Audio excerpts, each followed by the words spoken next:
Welcome to Poland Daily History. We ended the previous episode in the spring and summer of 1918 when the German marionette Pawlo Skoropadsky had been put in power by the Germans to guarantee that the country would be able to transport food out of Ukraine to the German armies that were still fighting the First World War. Later on, the Poles would start battling the Russians, and this would lead to the Polish Bolshevik War, in which the Belarusian government in exile, as they were taking back territories in Belarus together with the Poles, they started having influence in those areas. So Skoropadsky and this Belarusian government, they created relations. They even opened up a representative office in Kiev for the Belarusians, and it was a start of relations between independent Belarus and independent Ukraine. Something which, unfortunately, today, with the situation we have with the war, has completely broken off. But for many years, especially with the governments in exile after the Second World War, there was this very close relation between Belarus and Ukraine. Today, it is also partly visible with the Kaustas Kalinovsky battalion, the Belarusian anti-Lukashenko, anti-Putin activists. They have formed a very numerous group that is fighting in Ukraine.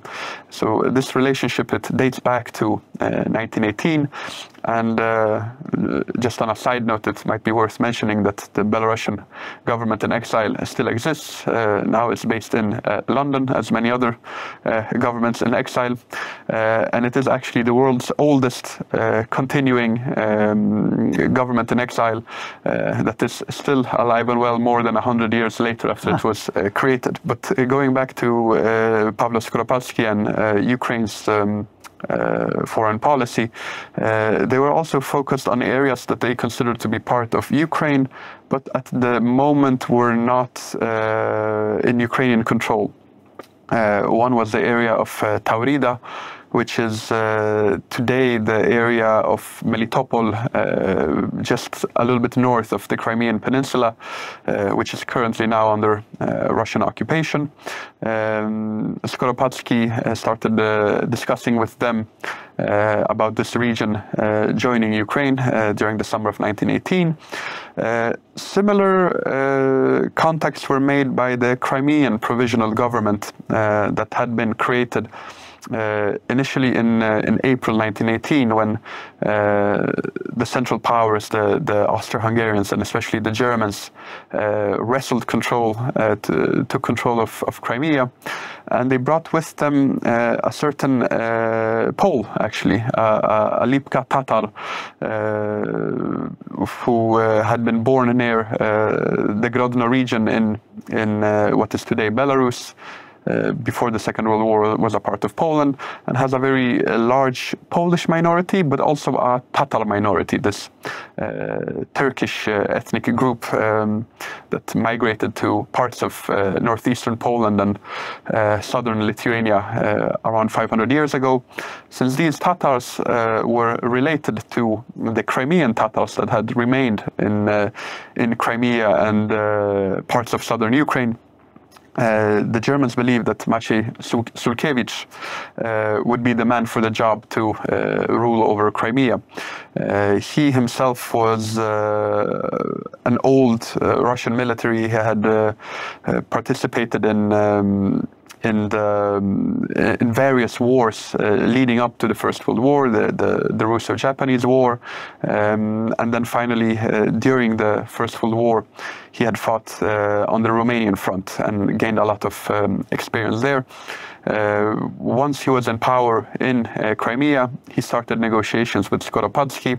There was initially some hard feelings. The Crimeans instituted a trade blockade against the Ukrainian People's Republic. They in turn answered with the same measure, and it made negotiations a little bit more difficult. After a while, Šuškevič put his guard slightly down and started inviting Skoropadsky more and more, and they started even signing some initial agreements to merge these two areas into one state.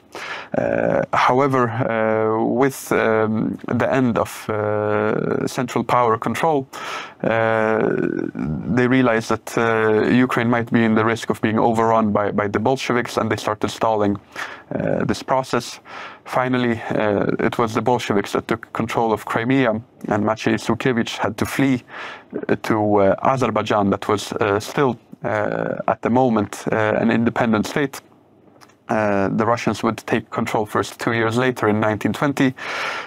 In those 2 years, Maciej Šuškevič became a general of the Azeri army.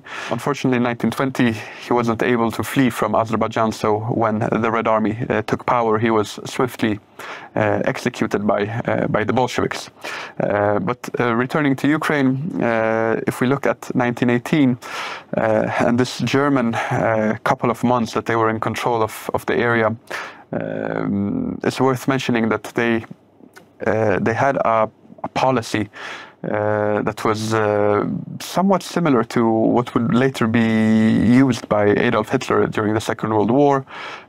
They considered it their Lebensraum.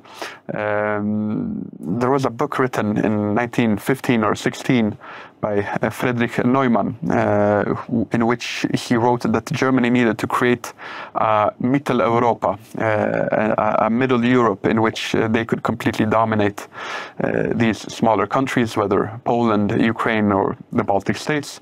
And it was there from where they would get all their resources, their food, and it would be a substitute for the colonies that they couldn't have because of the naval blockade of the First World War. They considered themselves to be superior than the people in this region, which is also why they believed that they had to have the final say in how things were organized over there. They would be more efficient in getting food, natural products, and resources out of there. With the Ukrainian People's Republic, Skoropadsky had been subservient to these Germans, but many other Ukrainians were not accepting of this. So, as I mentioned earlier, on April 3rd, the Germans had created a military governor, General Hermann von Einhorn, who in turn overthrew the Centralna Rada on April 29th and got Pavlo Skoropadsky in power. But he wouldn't live long. Just a few months later, a Ukrainian member of the Social Revolutionary Party, Mr. Donskoy, crept up on Einhorn in Kiev and used the classic method that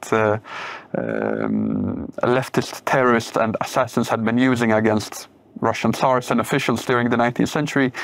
He crept up with a homemade bomb, threw it at the feet of Hermann von Einhorn, killing him and his adjutant. Later on, he was caught at the scene, and a few months later, after some brutal interrogation, he was finally executed in mid-October 1918, which was quite unfortunate for him, because if he would have lived on for a few weeks more, it would have been the armistice and the takeover of power in Kiev by Semyon Petliura and his directorate. So Donskoy could have survived if he would have made it a few weeks more.